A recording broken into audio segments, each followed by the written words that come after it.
Hi, in this video, I'm going to show you how to check your screen time on Windows 11. Tracking your screen time can be a great way to manage your digital habits and increase productivity. So let's start the video.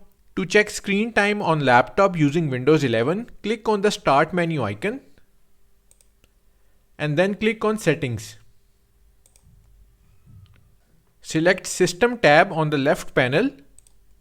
Now click on Power and Battery section. So click on Power and Battery section. Scroll down and under Battery section, click on Battery Usage to expand it.